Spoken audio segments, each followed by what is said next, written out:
Squatters in London have taken over a pub which is leased by Gordon Ramsay, no less. The pub is currently up for sale with a guide price of £30 million. It is understood that Kitchen Nightmares host Ramsay called the police on Wednesday but wasn't able to have the squatters removed. Oh, Gordon Ramsay and other leftist celebrities, like LeBron James, more on him later, are having to lay in the bed that they helped make. Welcome back to the JP Reacts channel, my beautiful freedom-loving friend, where we like to call out the lies, hypocrisy, and corruption of tyrants and Satan, shine the light of awareness on woke absurdities, and highlight the amazing work of other freedom fighters. Now, I think one of the biggest woke absurdities out there is, let's be soft on crime. Let's decriminalize crime. And one of those things we've seen happening over and over and over again lately is squatters' rights. Cool, homeowner, you don't have a right to your home. Kind of criminal trying to steal your home from you. They literally have more property rights to your property than you do. Cool, let's just be super soft on crime. And woke celebrities love to advocate this as they're standing behind their 6-person security team. But now, celebrities are actually having to suffer the consequences personally of some of their soft on crime advocacy, starting with Gordon Ramsay that we let in with. Let's hear just a little bit more of the story on him from this lovely British accented lady. Metropolitan Police said in a statement they were made aware of squatters at a disused property, but added, this is a civil matter, and so police did not attend the property. Police did not attend the property. Cool. Just take it from him. Now, this is a $13 million property, actually a £13 million property. It's in the UK, and he's trying to sell it, and he can't sell it because there's squatters in there. That's quite a conundrum. So Gordon Ramsay has to keep paying on it while he's also prevented from receiving money for it. So he's kind of like bleeding out of two ends there. And here on this article from the Daily Mail, there's Gordon Ramsay. Look at him. Do you want to be yelled at by him? Wouldn't that be a dream? You French pig! Here's a couple of the squatters that have just said, yeah, mine now. Thank you for helping usher in the soft on crime policies. There's a couple more of the squatters that now have the rights to his pub that he doesn't have rights to. Wow. You just have to reminisce about the videos of Florida sheriffs and Ron DeSantis, what they have to say, like, yeah, we don't do squatters. No. If you see someone in your home, would you do us a favor and shoot them for us? It'll save us time. Now, I'm being a little critical of Gordon Ramsay, calling him a leftist celebrity. The reason is because I think he's a leftist celebrity, so I will be critical of that. And evidence of such is, from this article, you can see Gordon Ramsay refused to cook for Donald Trump during his trip to the UK. This is while Trump was president. Ramsay's knockback came 3 years after he said he would like to cook dinner for Trump's election rival, Hillary Clinton, which he said during the 2016 election. Now, Gordon Ramsay caught a bunch of crap for that, saying, oh, you should have no right to refuse to cook for Donald Trump. No, he has every right to refuse to cook for whoever he wants. I support that right. I would refuse to cook dinner for Joe Biden. I bring this up just as evidence of where Gordon Ramsay stands politically. We know Donald Trump is on the right, not so much the right of the uniparty, but the right of kind of like we the people, seemingly. And Hillary Clinton, she's as leftist as they come. So he's aligned with leftism and turns his back on Donald Trump. Got it. And of course, criminals having more rights as we legalize crime, that's very much a leftist policy, in my opinion, intentionally designed to help destroy the fabric of a beautiful Western civilization. But of course, the plot thickens. We have our favorite leftist basketball representative, LeBron James. You know, cool. Like, let's say we should definitely defund the police. LeBron, how much private security do you have? A team of 6 people at all times? Cool. Makes sense that you could safely say defund the police. You know what that's going to do to everybody else? Well, in LeBron James's Beverly Hills neighborhood, ultra wealthy, squatters have taken over a mansion, and old LeBron himself is a little worried about that. As you can see in this article, LeBron James is very concerned about squatters throwing cocaine orgy parties near his mansion.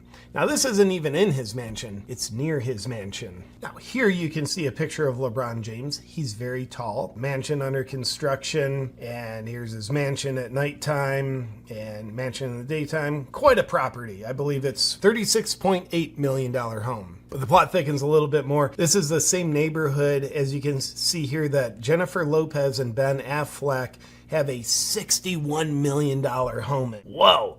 And squatters have taken over a mansion in that neighborhood. Scott LeBron and the other celebrities a little nervous, not really liking it. Not really liking to have to lay in the bed that they helped make. Now, if I was them, I would be concerned about this. I wouldn't want this going on, certainly not in my own home, nor would I want it going on in a home around me. And I wouldn't want it going on anywhere in America. But I bring this up because there's hypocrisy to point out. If you advocate for leftist policies and then you have to lay in the bed that you helped make because you helped usher them in, it is a little bit funny, isn't it? Some would call it karma because these squatters are essentially law-abiding citizens. They have a right to come in this empty mansion. Hey, it's for sale. Nobody's living here. I have a fake lease. I'm going to be here. I'm going to throw parties throughout the night, bringing in seedy characters into this neighborhood that people are paying tens of millions of dollars to live in so they can have a beautiful home and feel safe and secure in this city that they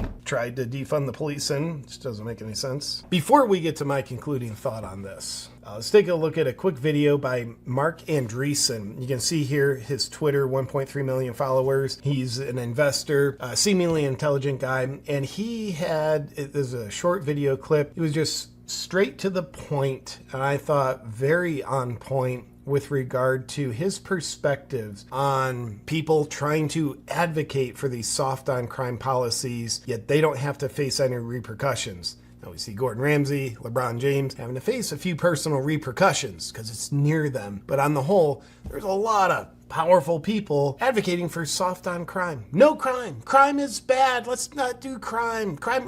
Everybody is fine. And the ones advocating for that don't have to be accountable for themselves advocating for it. Let's take a look at Mark Andreessen. We'll get back to the lawlessness in just a second, but first, will you have what you need when the next crisis strikes? Remember how last time they restricted medications that could actually help you? Well, now it's time to take control with the emergency medical kit by the Wellness Company. I always have it in my house. This prescription kit contains 8 life-saving medications, including ivermectin, amoxicillin, and Z-Pak. Plus, it comes with a guidebook telling you exactly how to use them. Take control and be prepared. Ordering yours takes less than 2 minutes. Just go to twc.health/jpreacts and use code JPREACTS to save 15% and get free shipping.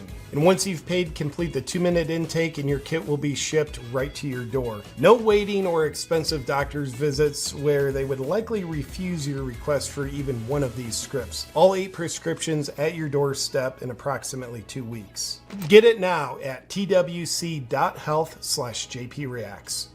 Back at it. You know, it's like the courtiers at Versailles or something. Like they live in this rarefied world. And so, you know, when something happens in the real world that is not as they predicted, like they, you know, again, they don't have skin in the game, like they're not subject to the consequences. So let's just take a hypothetical example. If they decide that the correct social policy to achieve true equality is to let all the criminals out of jail, hypothetically, and the result is like a massive surge in street crime that is victimizing like huge numbers of, you know, poor and disadvantaged people, they're completely insulated from that. No consequences for them advocating let the criminals out. Normal citizens have to suffer the consequences. They have no risk. Actually, no, I mean, I won't name names, as tempting as it is, but like I know people who are like, you know, big funders of all of the pro-crime district attorneys. Which, by the way, that term, pro-crime district attorneys, that's a very real thing. Oddly enough, a lot of them are funded by George Soros. They really believe that they're going to like heal the nation and heal the world and achieve racial harmony if they let all the criminals out of jail. By the way, if you believe we're going to achieve racial harmony by letting all the criminals out, you are implying that you think criminals are something other than white, which kind of sounds racist of you. But of course, there's no accountability for these people thinking and acting on their thoughtless thoughts. And, you know, they are, in my view, responsible for like just this massive violent crime wave that's happening right now. And they literally have like SEAL teams protecting them. Which is true. A lot of these people, they're private security, they're ex-Navy SEALs. Some of them have teams of 6, sometimes more than that. Can you imagine how safe and secure you would feel being behind 6 Navy SEALs 24/7 while you're sitting there saying, we should defund the police, we should let the criminals out? Yeah, you're probably not going to be impacted by that. Everybody else will be. right? So there's no like, crackhead homeless person who's going to come get past your SEAL Team 6 security guy, right? Like you're out. Like you're out. Like you're ruling a society, but with no accountability whatsoever. The lack of accountability is certainly frightening. Yet it's, as much as I wouldn't want to be in their position having squatters in, a pub that I own or near my house like LeBron James, it's at least some level, a little bit of accountability that they have to start feeling. Now, this isn't the majority of the pro-crime advocates, but it's some of the major faces of it, a few of them starting to have to feel the consequences.